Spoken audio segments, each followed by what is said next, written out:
Good evening and welcome to your evening news bulletin with Television Tonga News. In the headlines, His Majesty King Dubal VI highlighted that the basic role of Tongatapu is to set a good example for the rest of the Northern Island group. A Tongan democratic activist, Alan Taione, apologizes to His Majesty, the royal family and the people of Tonga. And two health specialists from New Zealand provides medical assistance for staff at Vala Hospital and also for the public. There will also be other news, the latest in sports and the weather bulletin to follow later on in this bulletin. Now for the news in details, I'm Galolaine Tonglava with the news for tonight. Tongatapu's basic role is to set a good example for the rest of the Northern Island group. They should take the lead in sharing innovative ideas of agricultural sector to the outer islands. This is part of His Majesty King Dubal VI remarks to officially open Tongatapu's Agricultural and Handicraft Show 2013 this afternoon. Tongatapu's show will be for today and tomorrow. We're joined for Taiwhanga'a with that report. Despite the bad weather, people of Tongatapu, especially growers, farmers, fishermen and craftspeople, are in full swing and well prepared to demonstrate their agricultural and handicraft products as well as their marine products. However, the heavy rain does not hinder Their Majesty's presence at the occasion. In his royal address to officially open Tongatapu's Royal Agriculture and Handicraft Show, His Majesty King Dubal VI states that it is a joyous occasion to witness many developments on agriculture from the outer islands, especially their initiative to export their produce to foreign markets. He states the importance that each island preserves and upholds every work that identifies their uniqueness and makes them outstanding from the others. He also urges the locals the importance of ensuring abundance and sustainable supplies of produce. Not only that, but for women to continue their good endeavours on homemade goods and possessions. His Majesty also calls upon Tongatapu to become good role models for the outer islands and share innovative ideas for improvements on agriculture, fishing and handicraft sector. He also says that this program opened doors for close networking and better communication between the related stakeholders. This program, however, also brings to light the Ministry of Agriculture's enthusiasm to help the people of Tonga. In response to His Majesty's address, the Honourable Prime Minister, Lord Dugan, says they're quite honoured with Their Majesty's presence despite the weather. After the official procedures, Their Majesty then inspects the poofs at the Fuamanamo Uyet Atele before presenting prizes for farmers, fishermen and handicrafters that won the show's competition. In a previous interview with the Honourable Minister of Agriculture, he says about 5,000 pa'anga was presented to the winners in Tongatapu alone. Present at the occasion were ministers of the ground, nobles of the realm, parliamentarians and many guests. The Honourable Deputy Prime Minister Sami Vaipulu, in an interview with TV1 News of New Zealand, says aid is needed but not the interference on Tonga's operations and plans ahead. He made the comment over several exchange of ideas between himself and New Zealand Foreign Minister Mari Macaulay over China's gifted aircraft to Tonga. We need the aid, we need the money, but we don't need the interference. The Deputy Prime Minister's comment on TV1 News of New Zealand comes after New Zealand's Foreign Minister Mari Macaulay warns the people of New Zealand and its tourists not to use the MH-60 aircraft when in Tonga. But on many international media, Mari Macaulay reveals that New Zealand withholds its government's multi-million-dollar donation to Tonga's tourism sector because of the unworthiness of the Chinese aircraft. The government of Tonga has confirmed that the International Civil Aviation Organization, ICAO, has already certified the aircraft to commence its domestic operation. We need to work with all Pacific Islands and work as a team, work together as a team, not to be bullied. We are being bullied at the moment. MH-60 aircraft has operated domestically in Tonga between the islands of Tongatapu and Lava'u for about a month now. Alani Taione, a democratic activist who had been known to many as an opponent to the Tongan monarchy, has publicly made an apology to His Majesty and the royal family, and also for the people of Tonga, who were affected due to his behavior and attitude during those years of democratic movement in Tonga. Taione told the Kaniva Tonga website that he's asking for the royal family's forgiveness. In August 2005, the anti-monarchists arrived with a group of about 100 Tongans at the Atalanga Auckland Royal Residence in protest against the government. Alani threatened to burn down the residence. On one occasion, he burned the Tonga national flag in protest against the king and the government. In front of the Kaniva News video camera, Alani repeatedly tried to hold back his tears as he was apologizing to His Majesty, the Queen Mother, Princess Pilolevu, and all the royal household for what he did to them. He said he will also request an audience with Princess Pilolevu to express his apology to her in person. According to the Kaniva Tonga, they were told by a reliable source that the Taione family considered launching a hula wifi before the king because of what Alani did. Hula wifi is a process of seeking king's mercy or pardon where attendant members wear garland of wifi leaves. He offered his apology following his nephew Ebeli Taione's wedding with Honorable Lupepa Utuita last weekend in Fiji. Alani is a young brother of Ebeli's father. According to the Kaniva Tonga, Alani said he has already met Honorable Lupepau and delivered his apology to her. Taione stated that he just felt how come the prince's daughter become part of his poor family. The media was told that the Taione family will perform the Ave Oifefine Mali or returning the bride. It is the last part of the wedding celebration where the bridegroom's family will accompany Honorable Lupepau to meet her family after the wedding has been processed in the state and the church as well as the first Sunday. A senior commission officer of Tonga Police Force was suspended for 2 weeks in relation to corruption with criminal. The Police Commissioner Grant Ofi reveals this to Radio Tonga News. Mr. Ofi states that the officer will not appear in court but inquiries towards him continue. He adds, due to the continuation of the inquiries by Tonga Police, the name of the officer will not be released. The government's move to appoint the appropriate and right person to manage and run each public enterprise in the kingdom is the reason behind the successful operations of each public enterprise. In an exclusive interview with a former foreign member parliament, was also the former Minister for New Zealand State-Owned Enterprises, Honourable Richard Prappel, he praised the Tongan government's move towards developing the public sector by initiating training and others. Let's take a look. Your government has made a move to have director training and pick directors who actually have got experience in running companies. That is a very, very good move. I used to say to my fellow politicians, look, you're good at being a politician, but it doesn't follow that you're the right person to run the power company. We need to appoint experienced business people. And I see that Tonga is doing that, and that's one reason why your businesses are doing better. But there is another one. Running businesses is a very risky thing. Businesses have challenges, it's very hard to do, and ministers don't have a lot of time, and they are better off at concentrating, I think, on things like education and health and law and order. Honourable Richard Prappel visits Nuku'alofa under a project by Asian Development Bank ADB to provide advice and assistance for some ministers of the Crown and other managing directors from the public enterprises. Honourable Prappel also reveals that one of the efficient public enterprises highly recommended in the region is the Tonga Power. Enterprises like Tonga Power, when you compare Tonga Power to the other power companies in all the other Pacific Island nations, I know people think they pay too much for power. Well, Tonga Power is very well run compared to them.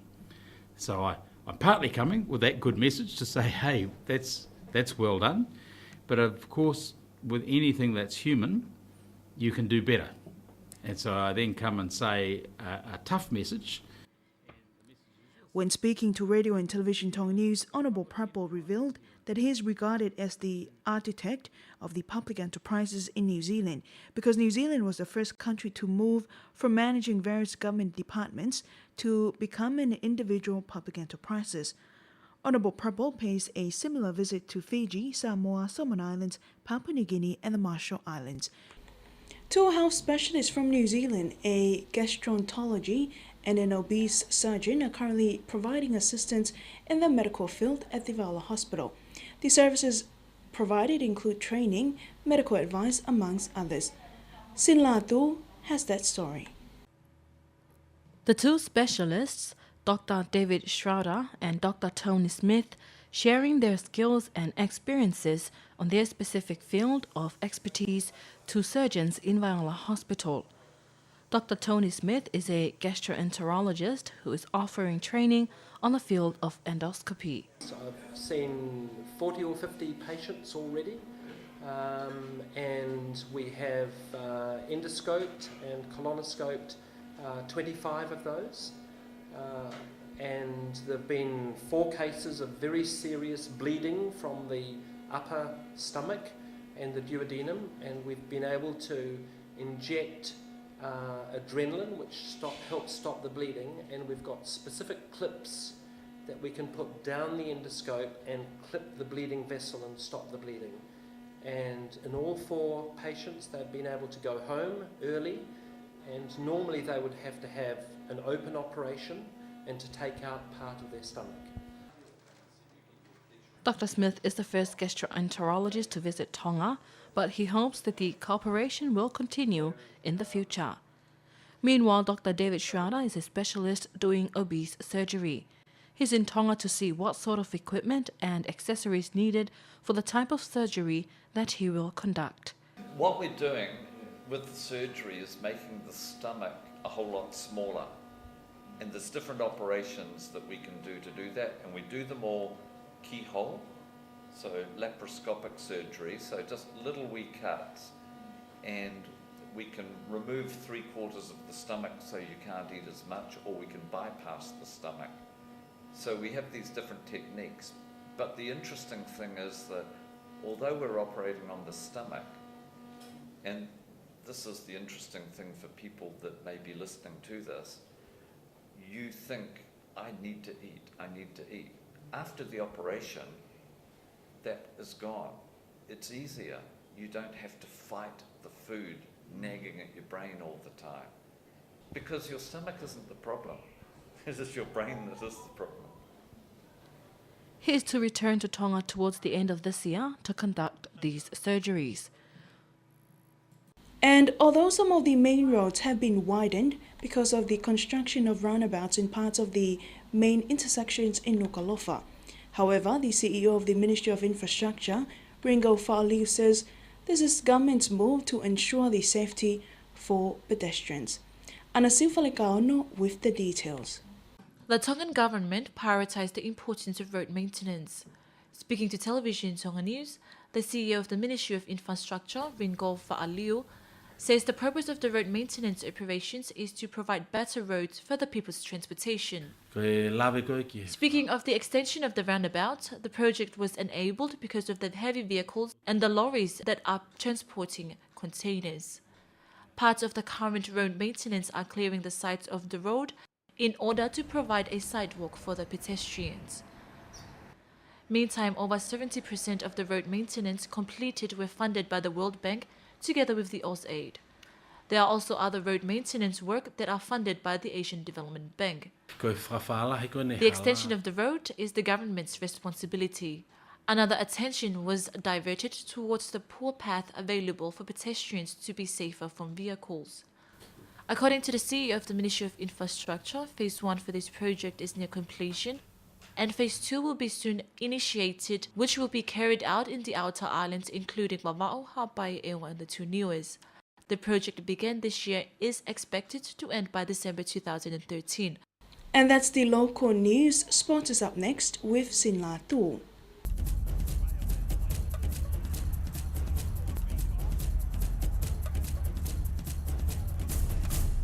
In sports, the senior rugby team of Api4O College arrived safely in the kingdom after facing high school rugby teams in Australia.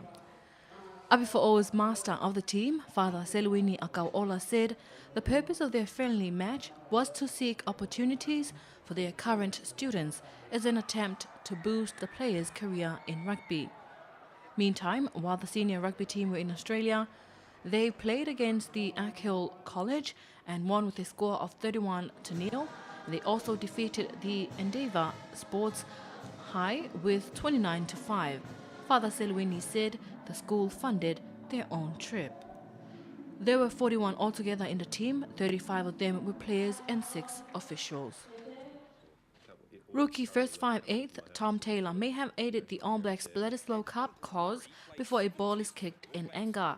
All Blacks coach Steve Hansen always seems to find a way to bring his team back to earth, a great attribute when you coach a team that rarely loses and usually excels.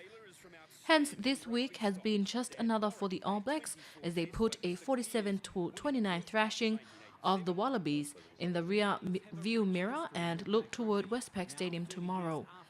Blindside flanker Stephen Luatua has been off limits to media in the same way Aaron Smith was after he burst onto the test scene last year. But when Aaron Cruden and Bowden Barrett were ruled out, a big chunk of the motivational work was done. Aside from the skills Taylor brings, with goal kicking his decisive edge over Colin Slade, he also stamps out any chance of complacency. Stephen Hansen said there is no lack of faith in Taylor. He has an attitude that he wants to be there, and he fits in, and he knows a lot of the Crusaders guys pretty well, which makes it more comfortable. Throw in Tony Woodcock's 100th test, and the All Blacks should not lack for reference points as they try to sew up the Bledisloe Cup for the 100th straight year. The Wallabies confirmed one injury and forced change to their side yesterday, with abrasive Brumbies utility forward Scott Fardy replacing Hugh McManaman at blindside flanker. Wallabies coach Ewan McKenzie has lauded the All Blacks for being among the most mentally strong teams in the world. 6 years after New Zealand were pilloried as soft-centered jokers after yet another World Cup meltdown, McKenzie marvelled at how the world champions consistently continued with ruthless efficiency test after test. They enter Saturday night's second Bledisloe game with a 16-3-1 win-loss draw record against Australia from 20 Trans-Tasman tests dating back to their 2007 World Cup disappointment when bundled out at the quarter-final stage as favourites. As a grizzled test prop and then Wallabies assistant coach during the 1990s until 2003, McKenzie enjoyed a 50% success rate against New Zealand and likes to think his team can also rise to their immense challenge. But first, they must believe. New Zealand shot putter Valerie Adams was below her best but still did enough to launch a 40th consecutive win at the Diamond League meet in Sweden. Adams couldn't match her 20.88-meter winning throw when claiming a 4th World Championships gold medal in Moscow last week, achieving a best of 20.30-meter in Stockholm. That was more than a meter better than her closest rival, Germany's Christina Schwantes, who won silver at Moscow. Schwantes threw 19.26 meters, while third-placed American Michelle Carter reached 18.56 meters. She tweeted that she was pleased with a solid performance and was looking forward to the next Diamond League meet in Zurich next week. Steve Smith struck his first Test century as Australia continued to dictate the course of the final Ashes Test against England. Smith made an unbeaten 138 as the tourists piled up 492-9 declared against England on a rain-hit second day at the Oval. At 24 years and 81 days, Smith became the youngest Australian to score an Ashes century since Ricky Ponting in Leeds in 1997. An inconsistent and unorthodox batsman with a test average under 30 before today, Smith has been in and out of Australia's side since making his debut against Pakistan in 2010. But just as Shane Watson had done in scoring 176 on Wednesday, he put a mixed series behind him with an innings of power and timing. And that's sports news.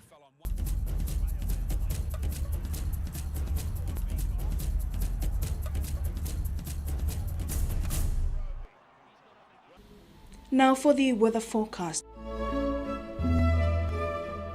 Situation: a convergence zone lies over Tangatapu, Wahapai, and Vava'o. Associated cloud and showers affect most parts over the group. The temperature forecast for Nuku'alofa: a maximum of 25 degrees Celsius for today and a minimum of 21 degrees Celsius for tonight.